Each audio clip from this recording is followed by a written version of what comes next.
Today on Living with a Classic, we're in my 1966 Jaguar S-Type barn find that's been sitting for about 40 years. So let's see if it's going to start. Fingers crossed. Really? Not even a click? That's strange. These cars were supposed to be indestructible. Could this have something to do with the issue? Maybe this is supposed to be attached to something.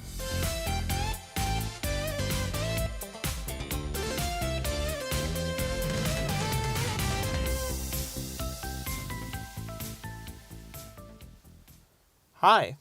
If you're new to my channel, welcome. Nice to see you.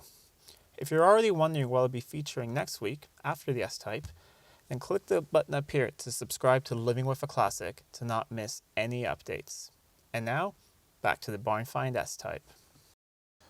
Okay, maybe that was a little bit silly trying to fake start this car, but here it is. Like I said before, it's a 1966 Jaguar S-Type barn find project car. And this will be the first true project car on this channel. And to be honest, it's a little bit daunting. It's the most project of a project car I've ever had. It's been off the road for more than 40 years, 1975 to be precise. And it needs basically everything. But it's not as bad as it does look. I'll show you some close-ups later of some of the rough parts, but also some of the good parts, because there are a lot of good parts. For instance, it doesn't seem like it's been in any accidents. It has good chrome almost everywhere, just missing two pieces. It is really well spec'd with the 3.8 liter straight six. It has a sunroof, knockoff wire wheels, and all the shut lines are just completely perfect everywhere. So that's really good. Since there's a lot to show, I thought I'd split it up into two parts. What's really good about the car, and what's, let's say, not so good. Let's start with the best part of the car, the interior.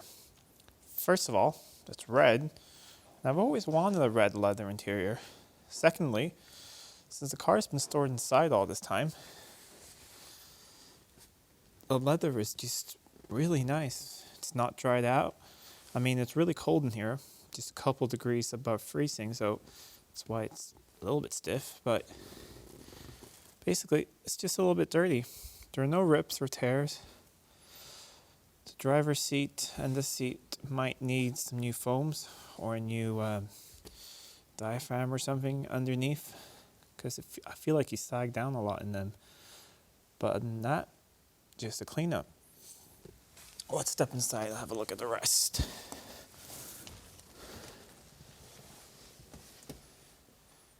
As you can see, all the dials are present.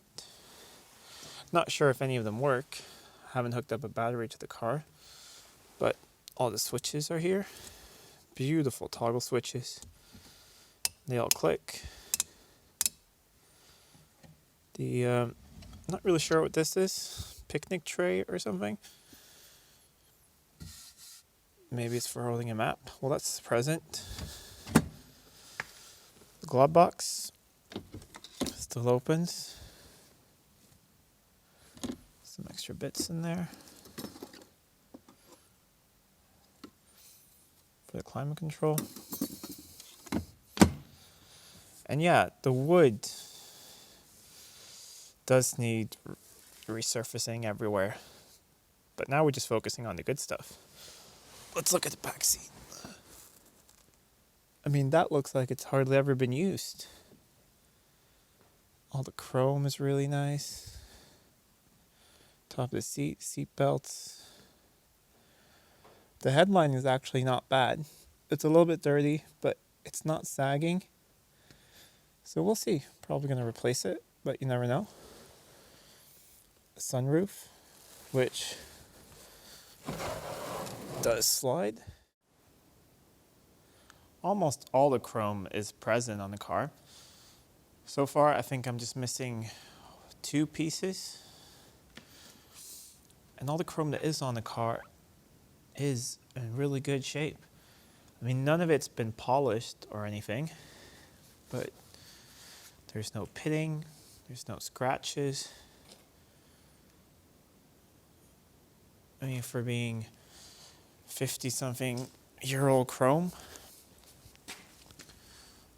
that's not bad at all. Those were the best parts of this 1966 Jaguar S-Type project car. Join me in part 2 when we'll have a look under the hood, see what's missing there, and we'll also have a look at the rust. And there is some substantial rust, especially on the other side. If you like what you saw and you want to see more content on the S-Type, please subscribe so you'll stay up to date.